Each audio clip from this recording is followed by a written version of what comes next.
Hey, beautiful soul. Welcome in for another episode of Spirit Speakeasy.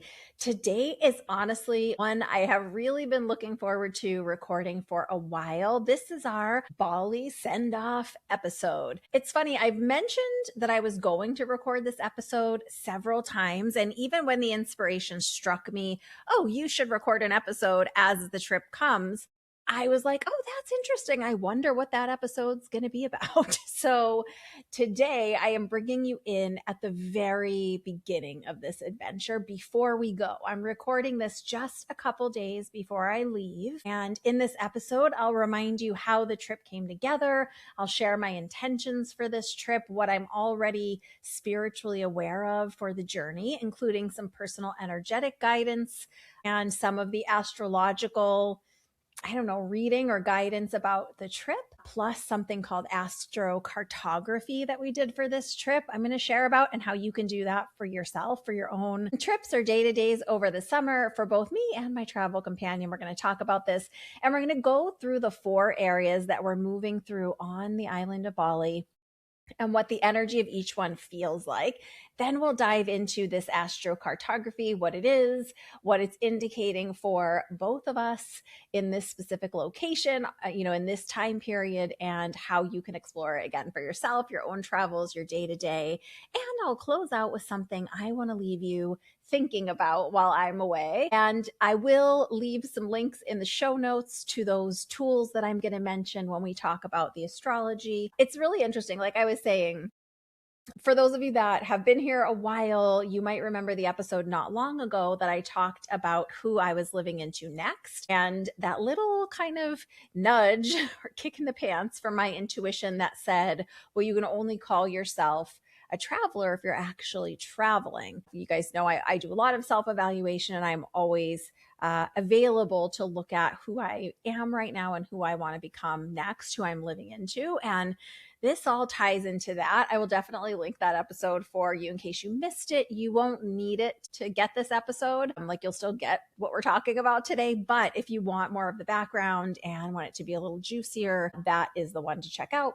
So really, that episode is when I talked about this moment when I looked at myself and asked, do I still want to be traveling in this phase of my life or not? And something really just rose up for me from within that was so clearly a yes, like a full body yes.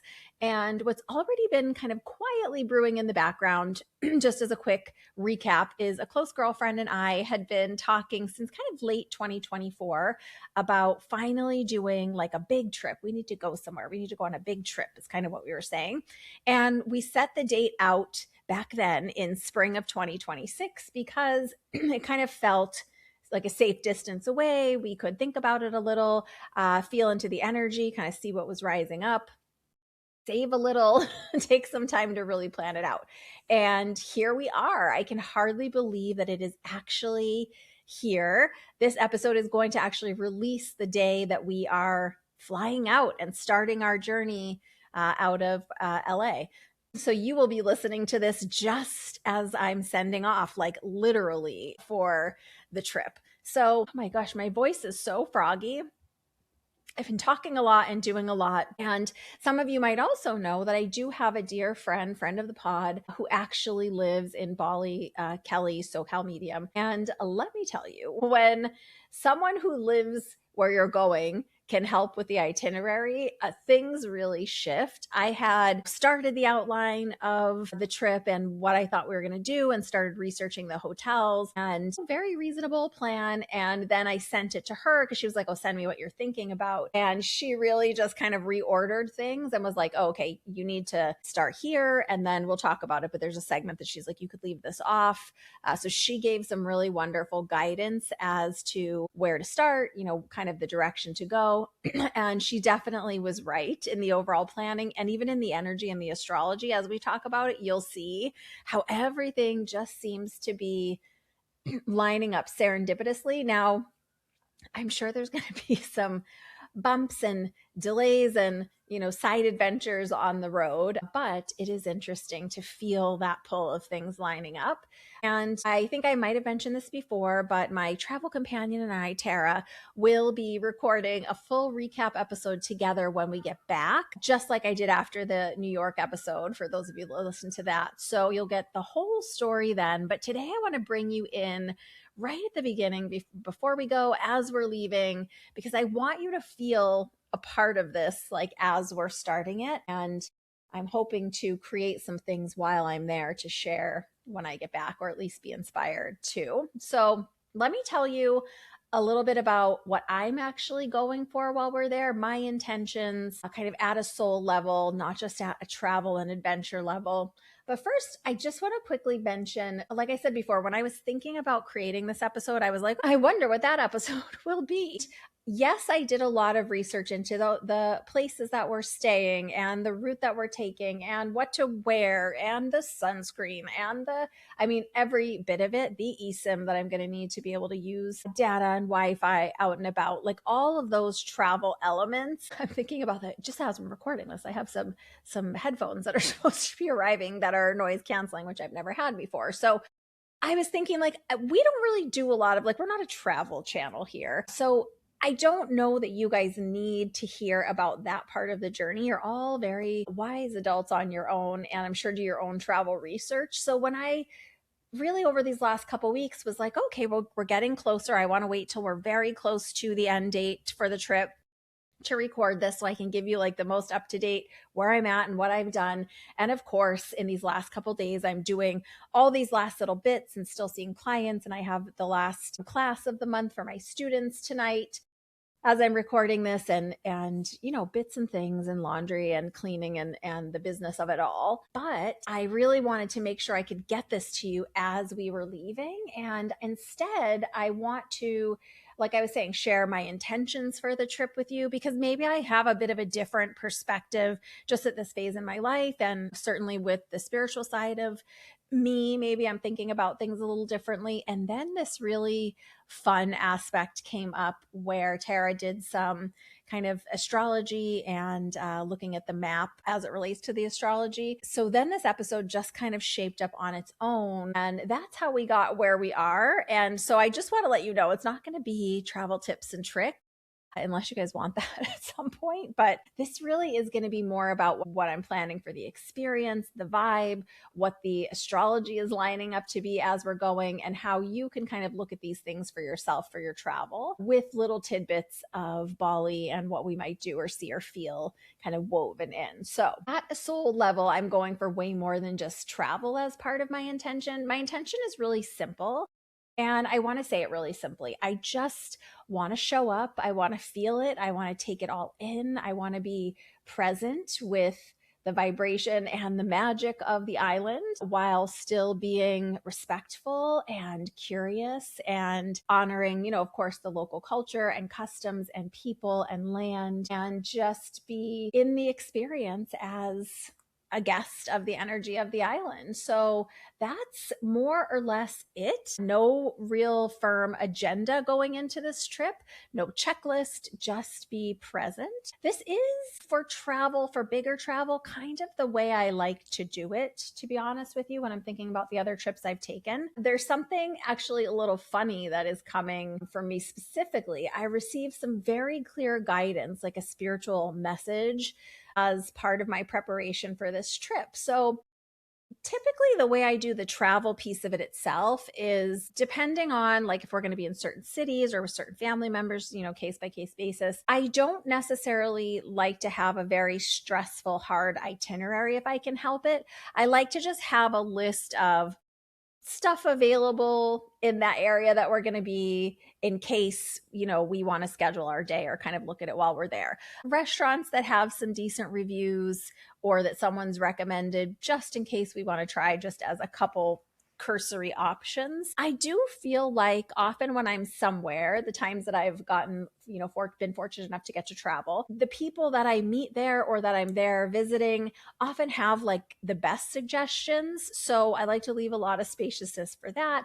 Plus, I have learned many years ago that there's always pivots or shifts or weather or unforeseen circumstances that can come up. So, in general, that's how I like to do it. But this trip, I was like, oh, maybe I'll do it a little differently because Bali is known as the island of the gods. There is this spiritual energy that is quintessentially Bali. So I keep hearing. And there are these amazing Hindu temples everywhere. And I was thinking like, oh, maybe I'll research a little more. Maybe I'll do area by area, but then I'll go into the specific temples.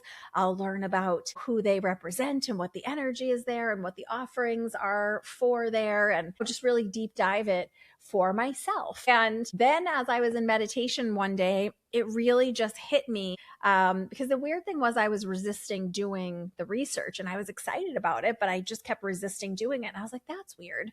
And so when I was in meditation next time, it just came to my awareness: experience first, research after, which is normally how I do spiritual experiences. If you've been a member of the Spirit Squad here in the pod for a long time, you will remember that at the place I used to live before this place a few years ago, I even did an experience with an indigenous person who had been part of the land that I was living on, and didn't, pre-research it. I always research after. I have the experience and then I do the research after, because I like to see what I feel.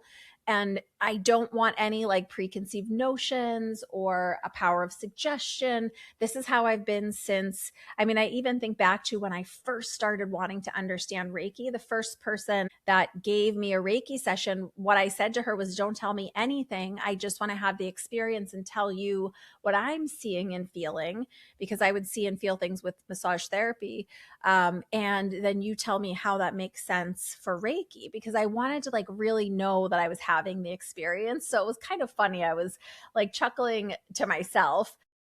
And I'm, of course, trusting my intuition here, because it's like really the way I like to do it. And I was like, oh, duh. Yeah, experience first, research after. But somewhere, along the way, I had gotten the idea to maybe do a little different research, and kind of spirit, my soul, kind of gently tapped me on the shoulder there and was like, no, go first, have the experience, let the island or the individual temple speak directly to you, slow down, you can make notes about the experiences, and research can come later. So that is what I'm doing. I'm going in pretty open. I'm going in totally light. I do have some ideas of some places we might see as far as temples, but very little actual research on them specifically. So we do have a few things on our itinerary that are genuinely set in stone, more or less. I'm so excited about them. We have pre-scheduled an appointment with a traditional Balinese healer, which my dear friend Kelly, the one who lives in Bali, personally recommended. She said he's an incredible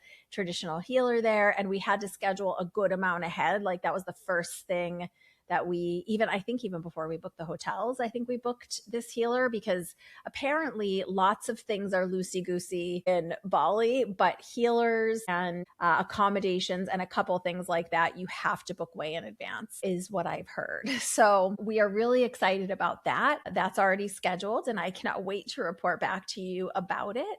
Kel is also probably helping to orchestrate something called Kelamut, I think is what it's called, which is a traditional kind of water clearing blessing ceremony that you are supposed to do. Melukat is what it's called, a sacred water blessing purification ceremony that's deeply woven into their tradition there. And she was like, oh, you're going to need to do that traditionally within, as soon as possible before your arrival, within like the first day or two. So I think she is organizing that. If not, we will find someone to do it while we're there. But she knows some local practitioners there who do these beautiful private water ceremonies. And I don't think Kel will mind me telling you, but she's a Libra. If you know anything about Libras and hosting, orchestrating beautiful experiences, making sure everyone is taken care of and look after, that is genuinely one of her superpowers. So we are so lucky to get to have her on this trip. I think she might actually be with us for part of the time, which will be so fun because who knows what type of mystical experiences we will get to have together. And one of the other things that we do have on our hoping to see list is kind of at the beginning of our trip. It's something called Tana Lot, which is one of the 7 sacred temples. It's a sea temple and it is so beautiful. When the tide comes in, the way this temple is sitting on top of a rock, kind of a bit from the shore, the tide comes in and it looks like it is just floating on the sea. It is really incredible. And at low tide at this temple, you can walk across because the tide's low. There's rocks that are there. And you walk across to the temple, and there are these sacred snakes that are said to guard the temple, which I don't need to see. There's also, I think at certain times of day during the low tide, there's a blessing you can receive from the priests of that temple, like a traditional Balinese blessing.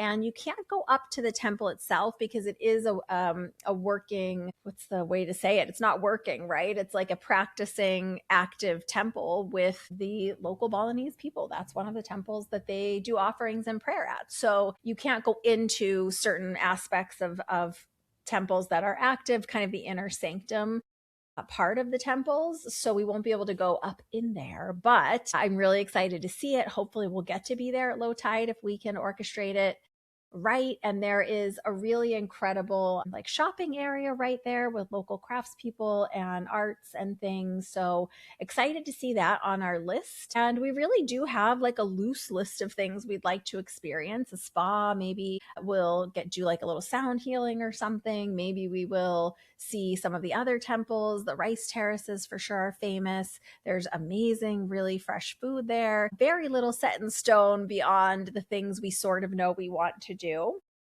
There's also, as part of this, a very intentional kind of hard pass list, like things that we both, Tara and I, like do not want to do while we're there. We both don't feel like we need to go into the monkey forest. Now, it's no disrespect against the monkey forest. I think it's beautiful and incredible. And I've actually watched a lot of Professor YouTube and seen so much inside of that jungle area where these temples are in the monkey forest. It's beautiful, but the monkeys are aggressive there. And I just, to be quite honest, I want no part of it. I'm not trying to fight no monkeys, you guys.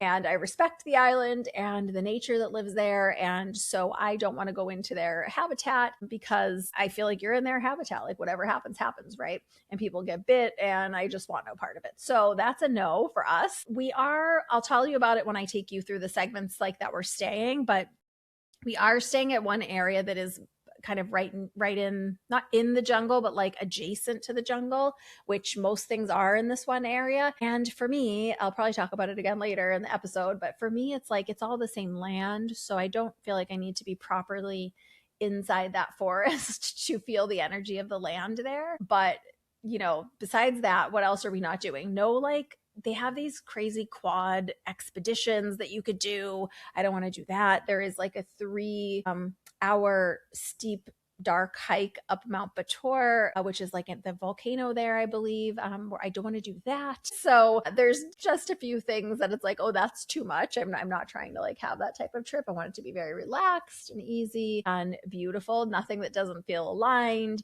Kind of, you get to choose your own adventure. And to be quite honest, I'm also okay if like the other 2 gals want to go do some things that I just don't want to do. That's fine. I'm fine to have my alone time, and everywhere that will be so beautiful that I think just kind of sitting there with a tea or a coffee would be perfectly fine with me.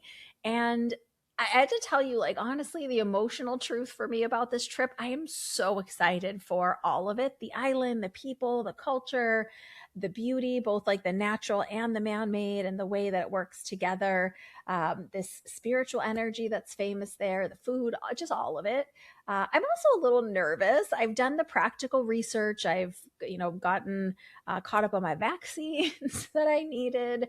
I've done like the health prep. I've met with my doctors. I have my little first aid kit, right? I've done the sensible things, and we have been planning for this trip for a while. So I'm very apprised of, I feel like, the hotels and places that we're staying.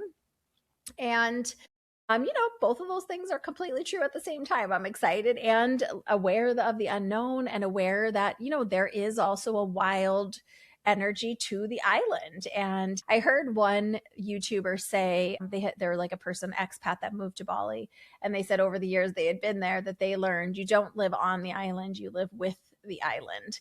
And they were saying it as they were collecting lizards from their living room to like release back outside. So, who knows what's going to happen? Maybe I need to start a Jumanji bingo card. What do you think? So, the other thing I want to share before I take you through these areas and the astrology and astrocartology of it all is that I've, in my meditations, been doing something that just kind of felt like the right thing to do to prepare recently.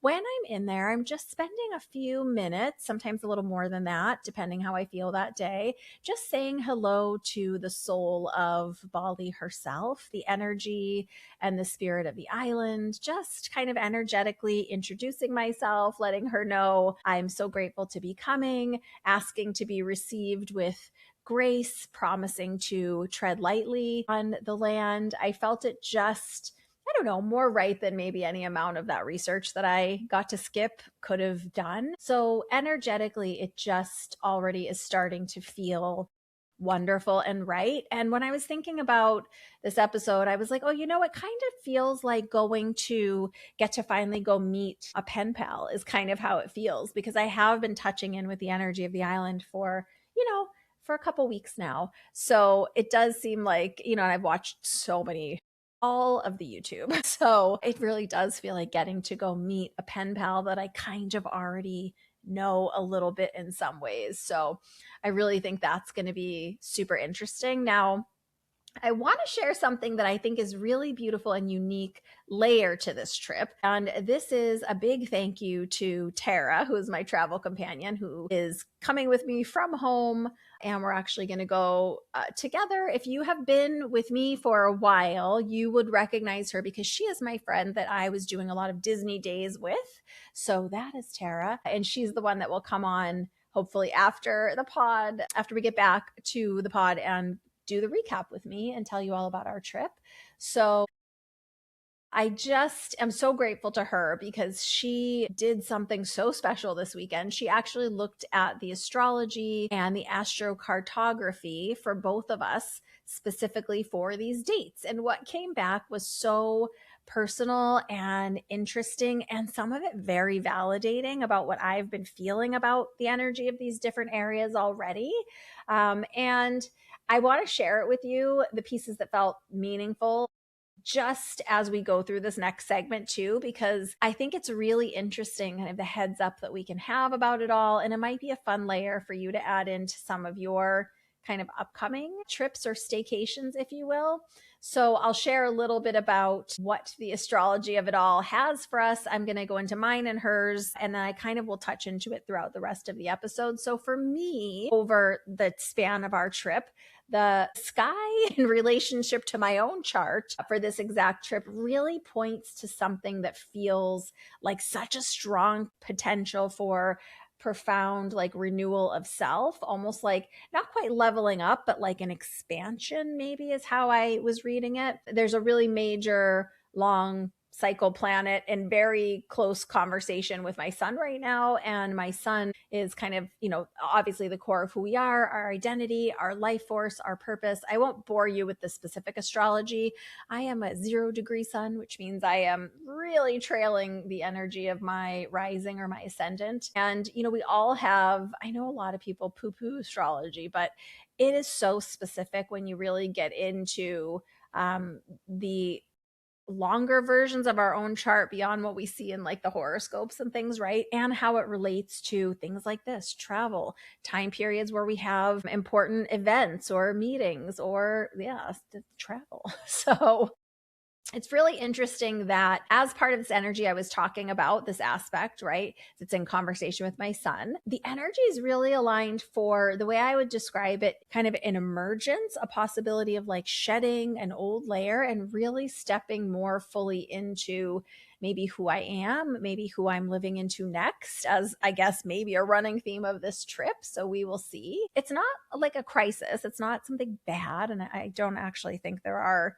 bad astrological aspects, so to speak. But it really just feels like it's going to be I don't know how strong or gentle or on top or underneath it'll be, but it does feel like a shift might be happening. So we will see. And the astrocartography, which we're going to go into a little bit later, the way that my astrology on the map kind of lines up for this area really points towards things like abundance and beauty and magnetic connection to this land and feeling like genuinely recognized. It feels like more than a coincidence. So it's so interesting what the astrocartography and what the actual astrology is pointing to for this specific trip and this specific time. There's also a really strong potential for me, for my intuition and emotional sensitivity to be especially heightened during this trip, which my guess would be the double-edged sword that it sounds like. So I'll have to be aware of my emotions, particularly during this one segment that I'm going to tell you about where we'll be in like near the jungle that I was mentioning. The energy is really aligned, it seems, for me for receiving, which could be like in meditation, it could be in ceremony, it could be in quiet moments, or just, yeah, who knows, that I might not fully even understand like in the moment, which is often how it is, right? Until I process, until I get home later. And I'm also making peace with that right now because I do, we all like our answers, right? I'm also aware that Saturn, the teacher, is present for me during these dates, which Saturn is an old friend in my chart that's been with me like really my whole life in different aspects. And the energy there just seems to say like, do the real work while you're there. I'm going to talk about a day of quiet that we are probably going to have while we're there that's just for us. So it's kind of like don't be a tourist in your spiritual life. Really do the work, feel the feelings, and be present for the experience seems to be the message for me. Now, for Tara, without going into all her specific aspects, the energy is really aligned around her chart during this trip. And it points to the possibility of something like genuinely deep and transformative for her, which is really cool. There's a strong potential for things that have been kind of held back or within for a long time to finally have space to release for her. And the energy is set up in such a beautiful way for these dates so that there's opportunity for old patterns to, kind of be shed as well around like love and self-worth and what she gets to shift, and it gets to feel the most supported way possible for her, hopefully, is how it looks. And at the same time, there's this really expansive, abundant energy moving through all the parts of her chart, actually, that really tie into her kind of long-term, long-held foundations, meaning things she's been kind of potentially building and investing in quiet. It might be the beginning of a new opening in new ways, which I am so excited about for her. A kind of a door she's been standing at for potentially a while might be opening differently for her as part of the energy for the trip. So, and we might both be moving through our individual layers of this energy, but what feels equally true and so exciting is that there's a real potential for both of us to experience something kind of genuinely transformative and really inspirational together. The energy supports like not just individual growth, but also a shared discovery and connection. And we're traveling together for a reason, obviously. I think we are both going to come home different in the most beautiful ways possible. So there are so many intentions, I guess, while at the same time kind of loosely holding open my heart for the experience, presence, openness, of course, respect, trusting whatever the island has for each of us, both of us together, and of course with our third friend, Kel. I always love getting to spend time with her. She and I have had some amazing experiences together over the years, and I feel really blessed and lucky for any time that we get to have her with us on the trip. So, we are going to receive exactly what we need, and I think both of us are ready. So before I really dive all the way into this next segment that I want to get into with you, I want to just briefly give a quick explanation of what astrocartography is. It sounds complicated in the name, right? Astrocartography. It's like, oh my gosh, what is that? It's actually really beautiful and really simple once you understand it. The other thing that I'm not going to share as part of the non-packing stuff that I'm not going to share, I'm drinking some electrolytes to prepare for the trip. Like I said, this is only I think we're about like 4 or 5 days ahead right now. So I've got some electrolytes. I've been already starting to drink them. I needed to try some new packs. I tend to not love a lot of, I don't know, I don't like a lot of the things you mix in your drinks and all that kind of stuff. But I've also discovered I'm watering it half down. This one's pretty tasty. So if you see me in the video version sipping on my water, that is what is in there, water with some electrolytes. Let's give a definition of astrocartography. It's essentially the astrology of places. It takes your birth chart, right? The exact alignment of stars and planets and energies at the exact moment you were born. And it really also like overlays, that map of the sky when you were born, your personal chart, over the map of the world. And it shows lines kind of on, when you do the reading of it, there's lines. I think all astrology has lots of lines in the readings. And the way it lines up with the map basically shows where your specific planetary energies are most alive or most activated for you personally. Some places in the astrocartography, like as it relates to your personal chart, some places might feel like they light you up. Some places might challenge you. Some kind of activate very specific themes in your life around love or career or purpose or creativity or healing or all kinds of things. I think it like, I kind of try to think of it as like your soul that came into this body in this world at this time, having its own personal relationship with the geography of the earth, right? I am always more and more amazed over the years how layered I think our human experience is and how many different energies are at play at all times. And it's like, oh yeah, we're all these unique individuals. Why wouldn't our energies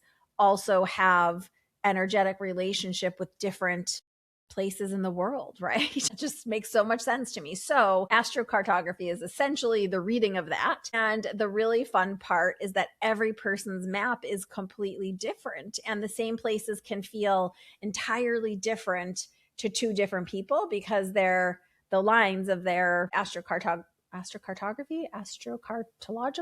map, whatever it would be.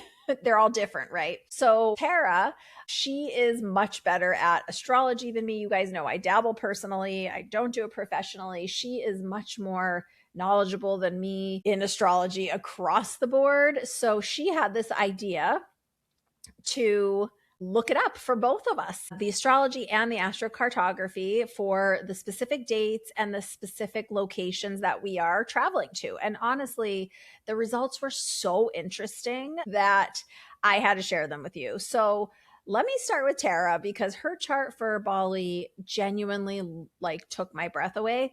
For Tara, the way that it shows up on her map for her specific astrological placement, Bali really activates this Neptune energy for her. And Venus is also very strong for her in Bali. And what that means in just plain language, without getting too deep into the astrology of it all, is that there's a really strong potential for Bali to feel almost like custom made for her soul right now. Neptune tends to be very watery and mysterious and emotional, and that line points towards deep spiritual and mystical possible experiences for her here. Time might feel like it moves differently for her. Synchronicities could be everywhere. She could really find herself unusually open to the unseen world in a way she typically doesn't always experience at home. And knowing her, she's quite sensitive and gifted and is a master healer in her own right. So I'm excited to see what this means in the reality for her, right? So might really experience like Bali's spiritual richness, the ceremonies, the temples, the offerings that are in every corner of your day. She might really feel like this experience is specifically made for her in some synchronistic way. This Venus line is even more personal for her. It's considered in the way it is in her chart, the very like foundation of the soul, and having Venus, the planet of love and beauty, right there for her in her map geographically for this area of Bali, it is really gonna make her potentially feel wrapped in kind of Bali's innermost beauty. And there's a real potential for like deep nourishment for her here as part of this expansion. And this is such a powerful placement for the possibility of really just, finalizing is maybe too finite of a word, but like really healing old wounds. And she honestly might find herself feeling like Bali is home in a way that even surprises her. So I'm so excited for that piece of it. She also has a moon line and a Jupiter line that have an active point towards the possibility of deep, meaningful, emotional connections with the people she meets in Bali, specifically in Bali. So this could be like nurturing, intuitive people who might help her feel really seen, or she might get to share her gifts with. She's very gifted, like I mentioned, and an expansion through these connections and relationships that could really bring abundance or joy and happiness to her. And then she also has a Pluto touching in as well, which adds intensity, not dark, but like a deep intensity for her. So this can also help old things that are not aligned for her kind of transform. Think of it as like a depth that sometimes we have to go to have that transformation. And with all of that, like Neptune and Venus of it all, this really might be quite an active time for her. This tends to move towards like a real spiritual metamorphosis with all of these mixed together rather than like an upheaval. It might feel like an expansion and a leveling up for her. So something really real might be shifting for her on this trip. I can already feel it. I'm so excited. Of course, we will report back. So that is how her personal astrology lines up with the map of like Bali itself and specifically where we're going. So for me, my astrocartography showed Bali as what I can only describe as like a genuinely fortunate combination for me. It's a little bit rare, it seems like. I have also a Venus aspect there and a Jupiter different aspect, a midhaven line. And together, those are considered a very like lucky, auspicious potential combination for this specific place. So in very plain language, there's a strong potential for Bali to make me feel kind of unusually magnetic or deeply connected, or very like overwhelmed with love. And I could have the potential to feel like my absolute best self. Who doesn't want that, right? So Jupiter here for me is considered a real strong potential for spiritual expansion and the possibility of feeling almost like maybe recognizing my own gifts to a deeper level, which I'm so here for. Like kind of like what you're doing here in the world can be supported differently maybe. So I'm excited to see like what possibilities come to my awareness while I'm there. And I really feel like as part of this energy, there's the possibility to deepen my own practices or to feel more aligned. The energy is really set up for opportunity and synchronicity to kind of appear organically, which is super exciting. I also have a moon line, which is sometimes called the home away from home line, apparently, and one of the most comforting placements possible, it seems. So there's real possibility that I might also feel kind of instinctively at ease in Bali, which I'm hoping for. Like I belong there, even though I've never been there. Who doesn't like that? It might feel really emotionally secure and nourishing for me. Rest and healing are supported, of course. I have a Mercury line that suggests that like conversation and connection and communication might be unusually deep and meaningful there. And I might also encounter teachers or guides or kind of unusual fellow travelers who significantly expand my inspiration or my thinking in some way, which I'm very excited about. And of course, we are going to see that traditional Balinese healer. So I'm also hoping to participate in some various sacred ceremonies and things. So all of that feels very aligned and alive for me right now. I do have one line that adds kind of like a note of seriousness, Saturn, which I mentioned earlier, the teacher, for those of you that don't know. So for me, Saturn really is also a prominent feature here for me in Bali as it relates to my like map, like we were talking about. So for some people, Saturn can feel kind of like a heavy energy, but it's also deeply productive. It's discipline, maturity, karmic lessons, the teacher. For me, this might make me feel like more reflective or introspective than usual. I might come off more serious. I might need to like pull back and not overschedule, which is so interesting because clearly we're having a loosey goosey itinerary. And the truth is, Saturn is a very familiar energy to me. Like I said, it's been here my whole life, making sure that I do the work, which I definitely want to do. So, one of the most beautiful things about the way this is lining up for Tara and I traveling together is that our lines both really point towards kind of genuinely different versions of these internal experiences for us.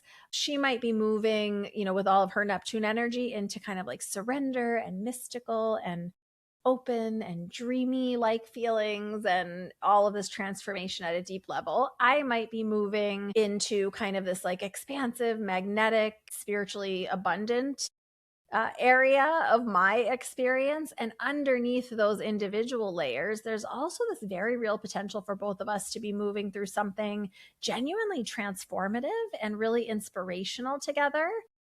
So, this energy supports not just individual growth, but growth together for a reason. So we might come home changed in our own ways and also changed by what we experience together.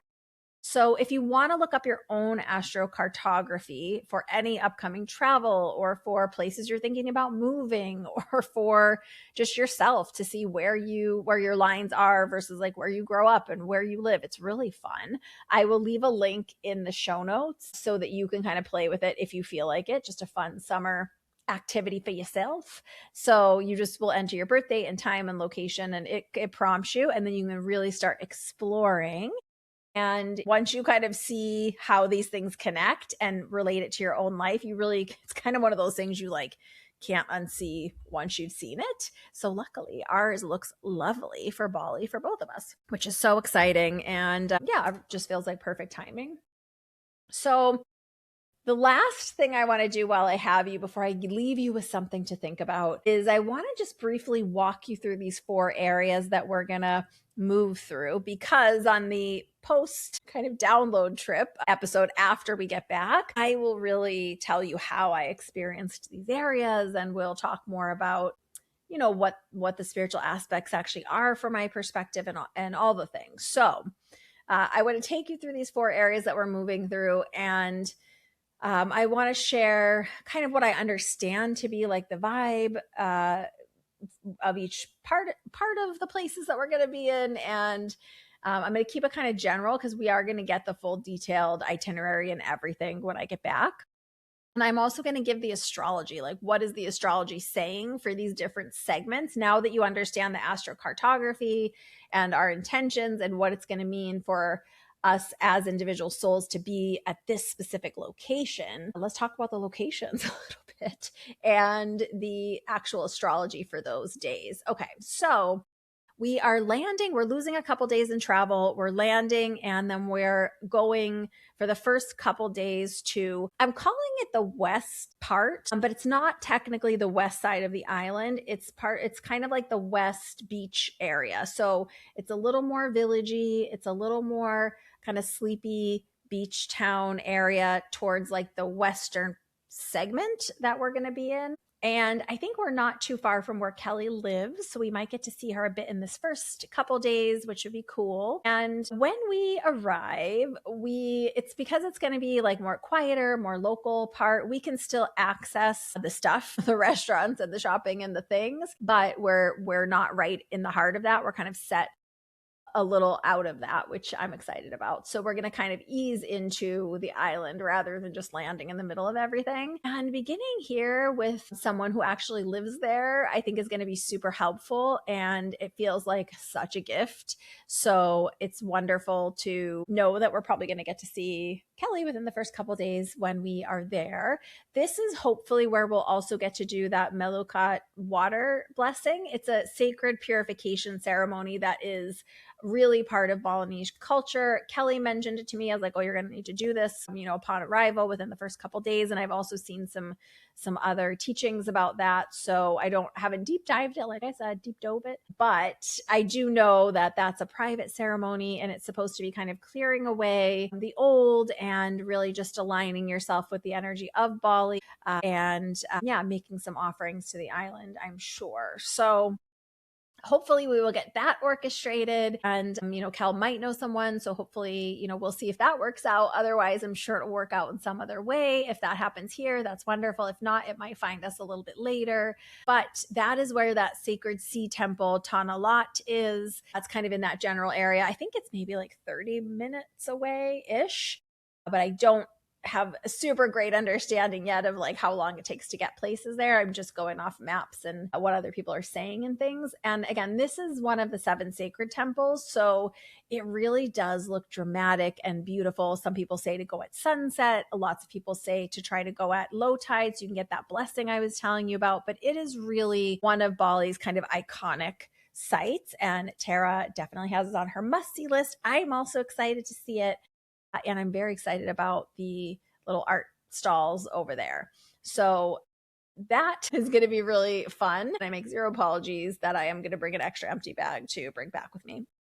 All the things. So interestingly, from an astrological standpoint, the energy during these first few days is kind of still and not a lot happening, and genuinely like supportive during those first couple of days. Planets are moving direct, meaning that there's no friction or strife happening in the planetary alignments for those first couple of days. The sky is essentially saying what our itinerary already says: arrive, rest, let yourself land and be open. And then the island kind of begins to speak to us, hopefully, during that phase through like this feeling of exhale and ease and soft landing. So maybe based on the astrocartography, this is where we will start feeling some version of familiarity with the island, even before we really had a chance to get to know her. So that will be just the first couple days, just to have an ease in transition, because we are kind of getting in the evening, and then between like baggage and customs and transportation to from the airport to where we're going. I don't know exactly what time, honestly, we're even going to get there. And again, I'm available that things might flux. So after those first couple days, we're going to make our way from that beach area to this jungle valley, which is, it's not in the north of the island, but it's more towards the center. You go north from where we are, but more towards the center. It's kind of near Ubud, if you know Bali at all. It's a very famous spiritual center for them, but it is in the heart of like the jungle and I think it's the Sion Valley there. We are not staying in the heart of that town because it's kind of bustly and very busy with lots of things to do. But that whole area is part of what would be considered the most sacred energy of the island. So we're going to be nestled back. I want to say it's like maybe 20 or 30 minutes from the center of town, but I don't actually know. So we'll update on that. But we'll be back more like in the jungle and in the valley part of it. And Ubud has like the most incredible artistry. And that's where the loom weavers are, kind of in the surrounding villages and areas out there.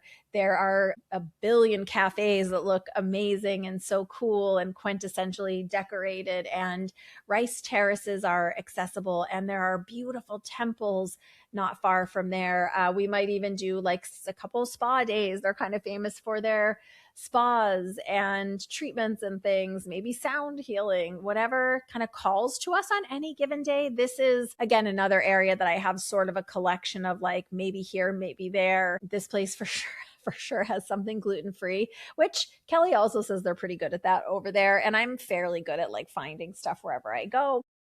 In this area, and this segment of the trip is also towards the latter part of it when our healer appointment is, which I'm so excited about. It's on a different resort that this healer sometimes works and teaches at. And so they happen to be there at this time period. And so we were able to orchestrate this off Kelly's rec, which, like I said, she's always got the best recommendations. And it's one of the only things that we have as like a locked in solid, like quote unquote appointment on our trip. So I am so ready for it. I did no research. I just went off Kelly's rec. I don't know exactly what happens in a traditional Balinese healing session. I would guess that it is some manipulation like massage or acupressure or movement of the limbs and like a Thai massage kind of a style a little bit. And I would guess that it is some energy healing having to do with the centers and organs and things. But I don't know, guys. I kind of have no idea. Tara and I are both doing a separate appointment with this master healer. And then because it's on a resort, I'm sure we'll just kind of chill in the pool area, have some lunch. I don't know if Kel's going to make it with us that day or not. So we will just go with the flow. And as a heads up, we'll see what happens, but I tend to be quite sensitive to healings of all kind, whether it's massage or energy healing, meaning it just either makes me really tired or I tend to feel physical effects from whatever is done. I'm not even saying like in a bad way, but so after this, like I might be done for the day. We'll just have to see. And I want to say those appointments are like noonish, whatever they had available. I was so grateful to have. So that's what's happening with that. So we're pretty excited about that piece of it. Like I said, we're not going into the monkey forest. I deeply honor that the land is all connected and where we're staying, like it's right next to the jungle. So that land is still jungle land. I definitely intend to meditate in these different areas and see if I can feel the energy of the land and the island in those areas. Because just like in any place or country, right, like in the United States or in Canada, the different provinces in Canada, the different states here, they have a different vibrational energy of that land. So I'm very curious to feel, the jungle versus the temple areas versus the more bustly kind of places. And there's these beautiful small offerings of like flowers and sometimes money and sometimes sweets like everywhere. So that will be incredible to see. I have a feeling you just might be able to feel almost the energy of the spirit of the people as well. So I think we are going to get plenty of that in Ubud. This is the longest stretch of our trip. And the way we booked the hotel or the resort or whatever you would call it, the accommodation, we got a balcony or like a patio. I'm not sure exactly what it will be as part of our room. And I am so here for that because that's where I could see myself, journaling, making some notes, doing meditations. Maybe we'll have brekkie out there. I don't know. So I'm excited about that piece of it. And there are some really significant temples in this area too. Kelly mentioned there might be some good readers there. So who knows? Maybe I'll get a reading. I am open for whatever it has for us there. And there are so many beautiful art markets and artisans and people there that do, jewelry and sculpture and painting and loom weaving and basket weaving and clothing and all the things. So again, I'm bringing an empty bag so I can bring some lovelies home with me for myself and others. So we will see what that holds. I'm really excited about that. The astrology during this portion of the trip, which kind of takes us into the beginning of June, is where it gets really interesting and starts to get really aligned. So we come in that gentle energy, right? And then it's almost like it aligns more. And it's like, I see it as like clicking in, click, click, click, click. Like as we kind of move through the trip, the energy clicks in even more. It's this Mercury into Cancer. And right as we arrive into this area, the collective energy is moving towards emotional and intuitive and feeling, everything, like feeling based instead of a logical mind, kind of that Cancerian energy we're moving towards. So kind of less logical, more sensing, open-hearted, more receiving. So for us going to a traditional healer and hoping to experience like sacred ceremonies and temples and energy, this alignment and energy couldn't be more supportive. So our intuition might possibly be heightened. The veil might feel thinner based on what the astrology is saying. And Mercury really has to do with communication and a little bit travel. So again, we'll just be aware of going with the flow. And Neptune really can also be this planet of mysticism and spiritual sensitivity. So that is part of the vibe for sure. There's also a really strong potential for these days in this Ubud Sayan Valley to be more spiritually charged than other days on this trip. So that's an interesting alignment too. The energy is genuinely aligned for like receiving, like I said, whether it's in meditation or ceremony, there's some traditional Balinese dance there that I'd love to get to witness and experience. And that is also receiving, right? Receiving someone's performance, even if you're with a large group of people. So it could be little conversations, little inspiration. It could be just absorbing all the artistry. And who knows what this healer is going to say? I'm so excited to see. Maybe, who knows what's going to happen. I'm planning to like go slow and stay open and definitely take notes for you guys. After our several days in this area, then we shift and go further east. So we stay kind of at that mid level of the island, and then we're just moving to the east side of the island. This is really interesting too, because when I did the initial, like, where are we going to go and the itinerary, it was me that picked spending a couple days on the east side of the island. Now, when I had presented, remember at the beginning, I was telling you, I showed Kel the itinerary and she's like, this is backwards. You need to, like, I would suggest orienting this differently, is basically what she said, very sweet and lovingly. So she was like, you don't have to do this segment. There's really not a lot over there in the east. Like, it's mostly villages and it's very rural and you're probably going to be bored, is kind of what she said in a very kind way. But it's like a more sleepy area. But my soul just kept saying yes every single time. Like, I considered taking it off the list. Tara and I talked about it, but I was like, I just want to go there. So there are some temples over there, but you can access them from other areas. Oh, and I forgot to mention, in the Ubud area is where there are some really famous rice terraces with, if you've seen only one or two things of Bali, you probably have seen this really famous swing where the girls, or I mean, I guess anyone could wear the dress, but there's these colorful, like very flowy dresses, and they swing you out on these swings over these rice terraces that are often very green. I don't even know where we'll be in the harvest when we get there, so who knows? That is also on our must-see list. It's a cafe. You can tour the rice terraces. There's a pool. There's these swings. You pay a fee, and then you get to enjoy all the things. So definitely, even though it's touristy, look for that. That's happening. We're doing that. So there's going to be fun things too. So then when we go to the east side, the reason that made me think of that is like, oh yeah, there's so many rice terraces on the east. All the resorts are in rice terraces and there are villages over there. And it is much more sleepy. Sure, I'm sure. But I just have had, since we decided that we were going to go to Bali instead of Europe, because that was the other place we were considering in the mix of all this, I just was like, I feel like I need to go to the east side. I feel like I want to go over there. So it just was this persistent nag for me. And what came up as part of the astrology too, which is so fascinating, is that there is a day in there that it is highly advisable for us to not schedule anything, for us to take it slow, have kind of a chill day, which I've been getting this nagging feeling of like, oh, we're going to spend one of these days like just on this property that we're staying on this east side, because it's going to be lovely. So apparently that is also in the astrology, and Tara has lovingly reminded me of it 2 or 3 times just in the last few days. So I know that she is feeling very strongly like one of those couple days that we're on that east side needs to be very contained and still and present. And yeah, we'll see. So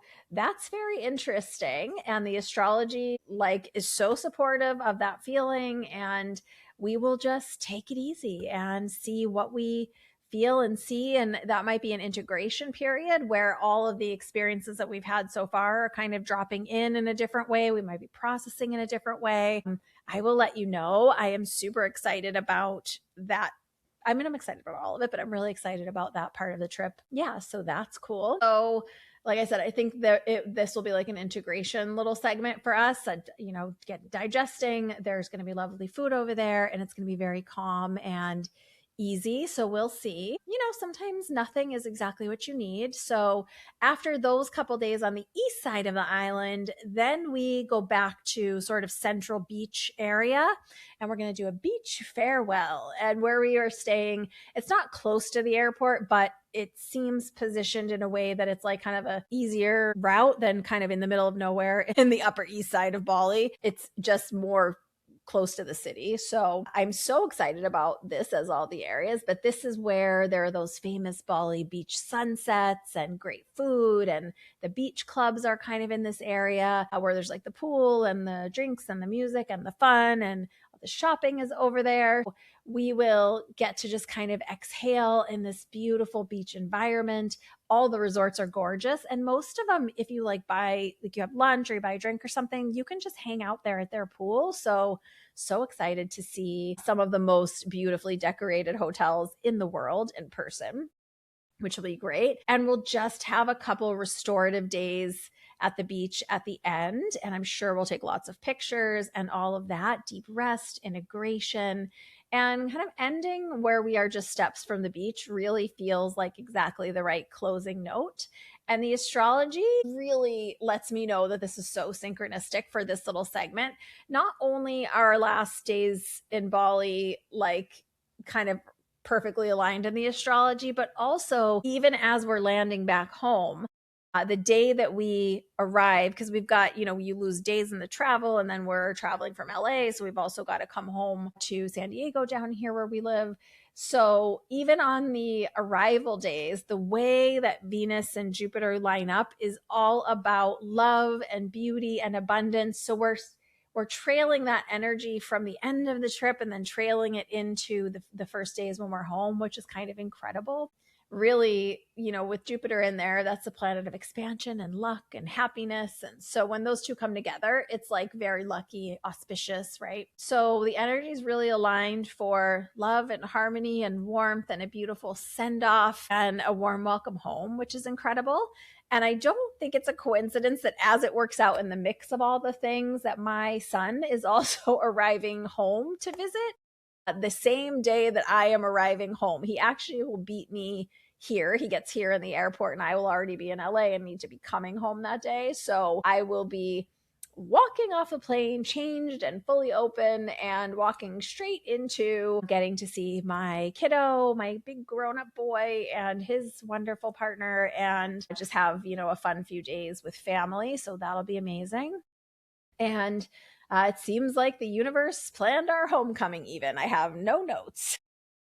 While I'm gone, I just want to leave you with some things to think about. I will be hopefully trying to pop up on stories and socials so you can follow along and see what we're seeing and see all the great food. And it's just so lush and green and tropical there, and the beach sunset. So I will really, really try to put all of that up in my stories as we go through the trip. So you can find me on social media at Joyful Medium if you want to see that. And I really just kind of want to give you some things to think about. I'm not the best at posting, you guys, but I will really try to do it. I'm going to really work hard to give you some photos because I've been asked by friends and family and several of you. So I will try my best.